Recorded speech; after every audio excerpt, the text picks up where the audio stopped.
Halo, Assalamualaikum warahmatullahi wabarakatuh dan selamat sore semuanya. Perkenalkan, nama saya Fatima Azahra dari Universitas Tadulako, Fakultas Ekonomi dan Bisnis, jurusan S1 Akuntansi Non-Reguler. Di sini saya akan menjelaskan tentang perdagangan internasional untuk memenuhi tugas final dalam mata kuliah pengantar akuntansi makro. Sebelum memulai penjelasan saya, bagaimana saya sedikit bertanya, apa kalian tahu bahwa tidak ada satupun negara yang mampu memenuhi kebutuhan penduduknya tanpa bekerja sama dengan negara lain? Tentu tidak ya, karena kita sebagai makhluk hidup, makhluk sosial, kita tentu membutuhkan satu sama lain ya. Nah, begitupun juga dengan negara. Nah, jadi negara ini tentu membutuhkan satu sama lain untuk memenuhi kebutuhan penduduknya. Seperti yang kalian tahu juga, di tiap negara tentu ada yang namanya pemungutan pajak. Pemungutan pajak ini juga sudah menjadi sumber dana terbesar bagi tiap negaranya untuk memenuhi kebutuhan penduduknya. Tetapi itu pun tidak cukup untuk memenuhi kebutuhan penduduknya. Jadi negara pun berpikir bagaimana cara untuk memenuhinya. Tentunya ada beberapa cara, yaitu berhutang dengan negara asing atau melakukan perdagangan internasional yang akan kita bahas ini. Setelah saya akan memulai penjelasannya. Apa itu perdagangan internasional? Nah, perdagangan internasional merupakan suatu aktivitas perdagangan yang dilakukan oleh kedua negara yang berbeda atau lebih dari dua negara. Dan tentu saja perdagangan ini telah disetujui oleh kedua pihak negara yang bekerja sama ya. Nah, kegiatan perdagangan ini terkait dengan transaksi barang dan jasa dan tentunya bertujuan untuk keuntungan di tiap-tiap negaranya. Secara garis besar pasti kalian sering dengar. Secara garis besar, perdagangan internasional ini biasa disebut dengan ekspor impor. Nah, manfaat dari perdagangan internasional ini tentunya memperoleh devisa, kedua memperluas kesempatan kerja, dan ketiga menstabilkan harga-harga, keempat meningkatkan kualitas konsumsi, kelima mempercepat alih teknologi, dan keenam spesialisasi produksi dalam rangka meningkatkan kualitas dan kuantitas barang. Dalam berbagai hal ada baik, tentu saja ada buruknya. Nah, ini ada dampak negatif dari perdagangan internasional. Dampak negatif perdagangan internasional itu pertama, adanya ketergantungan suatu negara terhadap negara lain. Nah, ini seperti ada satu negara dia mengekspor seperti mengekspor batu bara ke negara lainnya ya, ke negara B lah, negara A, negara B. Nah, terus negara A dia mau berhenti untuk mengekspor batu bara ke negara B, dan tapi negara B ini sudah bergantungan pada negara A. Jadi kalau negara A berhenti mengekspor, artinya negara B bakal kesusahan. Nah, itu dampaknya. Yang kedua, adanya persaingan yang tidak sehat dalam perdagangan internasional. Ini bahaya banget ya, ini sudah pihak-pihak dalam. Nah, ketiga, banyaknya industri kecil yang kurang mampu bersaing jadi gulung tikar. Nah, ini berkaitan dengan yang kedua, adanya persaingan yang tidak sehat. Akhirnya industri kecil ini yang bakal kena dampaknya, yang bakal gulung tikar tuh.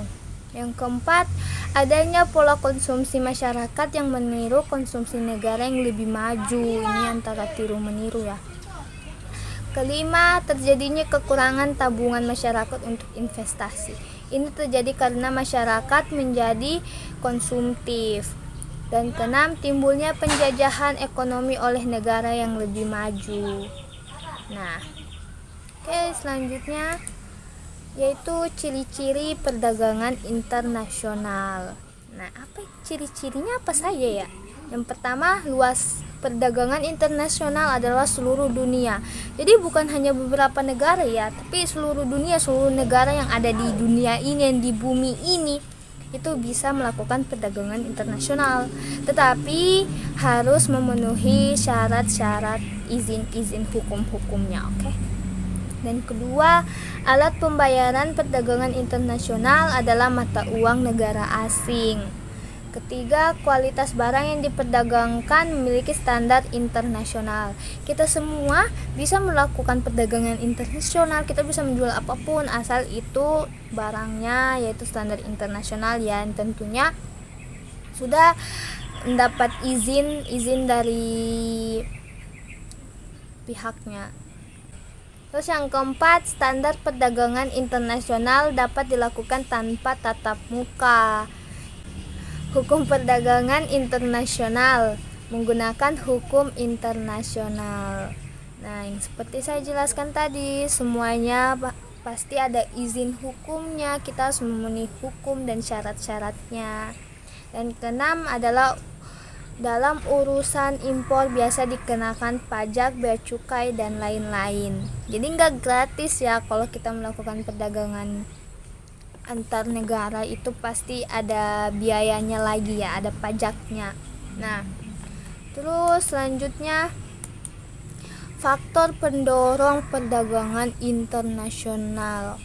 Nah, ini faktornya adanya kebutuhan barang dan jasa yang belum dapat diproduksi di negara lain. Nah, seperti yang saya jelaskan tadi, itu seperti negara A yang memiliki batu bara dan negara B tidak memiliki batu bara, jadi dia saling mengekspor. Sedangkan kalau negara A dia tidak memiliki seperti alat elektronik, nah maka terus negara B memiliki alat elektronik, maka dia bakal ekspor ke negara A.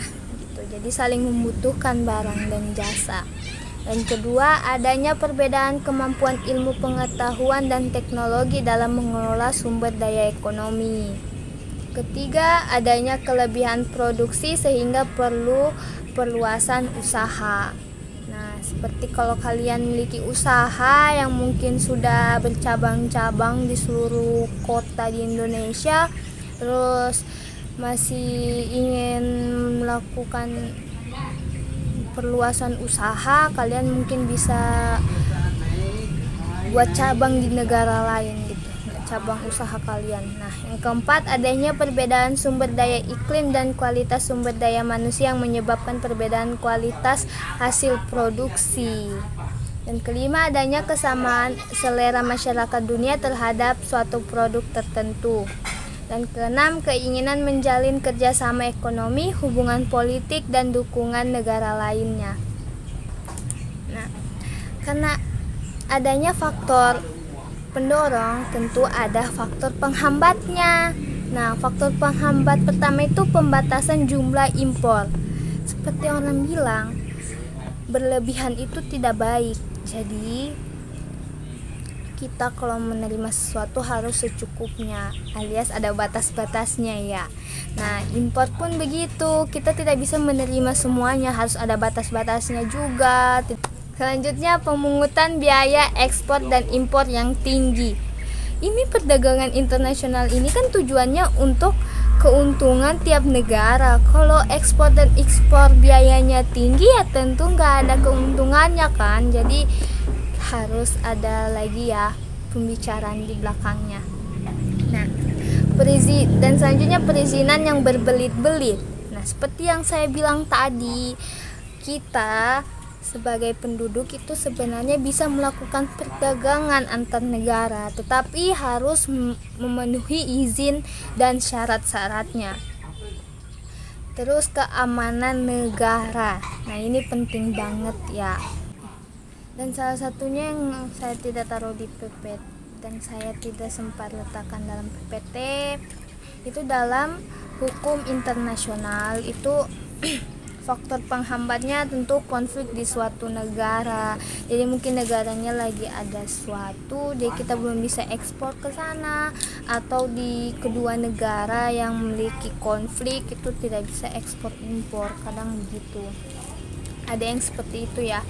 Terus yang terakhir saya akan beri beberapa contoh perdagangan internasional ini seperti Indonesia dan Jerman.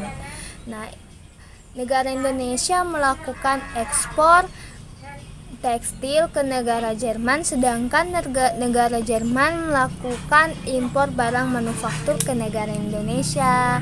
Itu, tapi bukan cuma tekstil, sebenarnya banyak lagi, dan begitu juga dengan Jerman, bukan cuma manufaktur, tapi ada mobil, motor, alat-alat lain.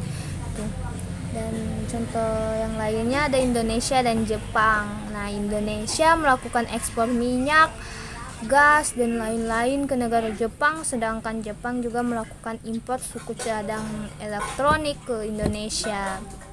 Nah, jadi kita selain manusia juga kita kan membutuhkan satu sama lain, negara pun juga membutuhkan satu sama lain. Sekian dari penjelasan saya. Maaf jika ada salah kata. Wassalamualaikum warahmatullahi wabarakatuh. Jangan lupa like, komen, dan subscribe. Terima kasih.